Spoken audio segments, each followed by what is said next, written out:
ఒక్కరు చదవండి.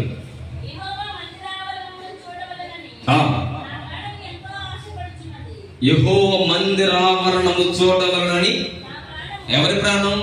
నాతో చెప్పండి. నా ప్రాణం. చెప్పండి. నా ప్రాణం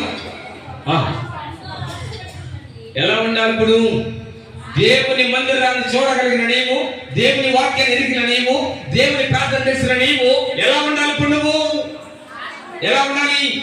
దేవుని మీద భయం కలిగి, భక్తి కలిగి, విశ్వాసం కలిగి ఎలా ఉండాలి? ఇప్పుడు ఒక ఆశ కలిగి ఉండాలి. నీకోసం, నా కోసం 2000 సంవత్సరాల క్రితమే ఈ భూలోకానికి వచ్చి తన రక్తాన్ని ఏం చేశాడైనా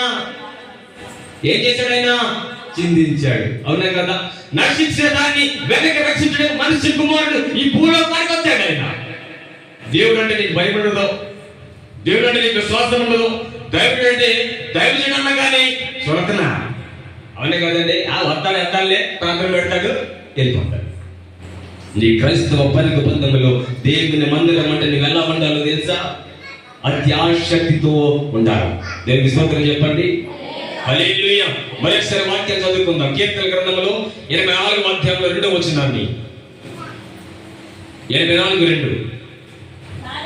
నా దేవా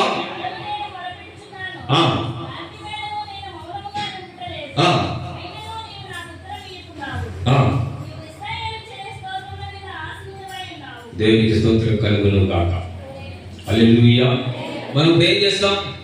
అవసరం వస్తే ఏం చేస్తాం? ప్రార్థన చేస్తాం. అవసరమైతే ఏం చేస్తాం? దైవజనుడు గుర్తొస్తాడు. అవసరమైతే ఏం చేస్తాం? సంఘ పెద్దలు గుర్తొస్తారు. అవసరమైతే సంఘ సమాజం అందరూ గుర్తొస్తారు. కానీ నువ్వైతే ఇప్పుడు ప్రార్థన చేయవు. దేవుడు అంటే ఆలస్యం, ప్రార్థన అంటే ఆలస్యం చేస్తావు. కీర్తన గ్రంథము 84వ అధ్యాయం 2వ వచనం చెప్తూ ఉన్నాడు. అది ఏమని చెప్తున్నాడు తెలుసా? నా ప్రార్థన మందిరంలో గెలుతున్నప్పుడు నువ్వు అత్యాశక్తితో పరిగెత్తమన్నాడు. దేవునికి స్తోత్రం చెప్పండి. హల్లెలూయా. అత్యాశక్తితో ప్రార్థన చేస్తే ఏ పని పూనుకున్నాను, ఎన్ని కష్టాలున్నాను, ఎన్ని ఇరుకులున్నాను, ఎన్ని ఇక్కట్లున్నాను, నా యేసయ్య రాత్రి తీసివేయను గాక. యెషయా గ్రంథం 6వ అధ్యాయం